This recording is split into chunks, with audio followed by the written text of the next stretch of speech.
Next, I got Vikings at Packers. Vikings are favored by 1 whole point after beating the 49ers. Wow. I'm easily taking the Vikings on this one. And I know it's a division game, and maybe that's why they're making it close, but Kirk Cousins looking good. And 1 p.m. Kurt. even though they're a little bit banged up, I still like the Vikings here as much as I love Jordan Love and crew. Zach? Yeah, Vikings get the win in Daniil Hunter's last game before becoming a Raven. There you go. That's another guy. Hey, if the Vikings are winning games, are they gonna trade their superstar? Just give it to us. Okay, well, fair enough. Well, hey, the Vikings, how about this? For the start that they had, starting off 0-3, have now won 3 of their last 4. And I think a big reason for that is Kirk Cousins playing well. And the bigger reason is because Kirk Cousins has the boys listen to some Creed. Listen here. I mean, I'm getting my ankles taped pregame because I try to get them taped as late as possible, and I'm sitting there on the table, and suddenly it comes on, and Garrett Bradbury's doing some body work next to me, and he goes, "Forget this, I got to go enjoy this with the boys." So he then gets up and goes in the locker room, and I get my ankles taped, and we go in there. It's really good morale, and then we go to pray in the corner of the locker room with any guys that want to pray, and we go prayer, over here, and so we had to turn the Creed off. And Harrison Smith made a great point. He said, "Guys, this is the prayer," and I thought that's pretty good. So yeah, we'll keep playing. But they keep playing higher, and I'm going. Creed has a lot of hits. They got a good catalog. We don't have to only play higher, but they're taking us higher, so we'll take it. So a few things there. First off, love it. And Creed does have more hits than higher.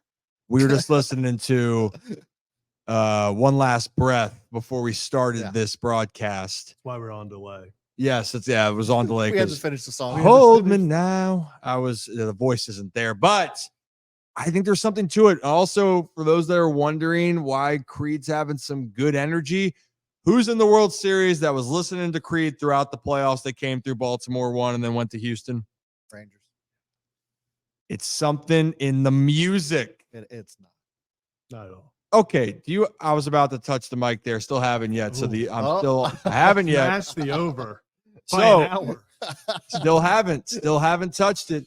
But are you really going to say that that's not bringing some good energy to the squad? You don't think Creed? I had an alt rock workout last night. Pastor Kirk Cousins is what's bringing the good vibes to them.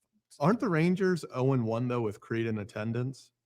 Well, that's different. There's that type of energy. The song you can listen to Creed, but you can't have them be in attendance. Correct. Do you think that that makes no sense? Do you think that Creed's going to try to go to a World Series game and they're like, absolutely not?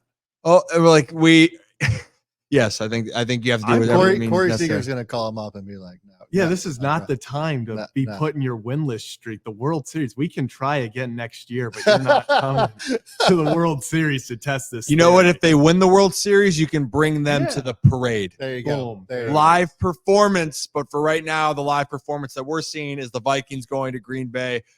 I think it's going to be a really good game.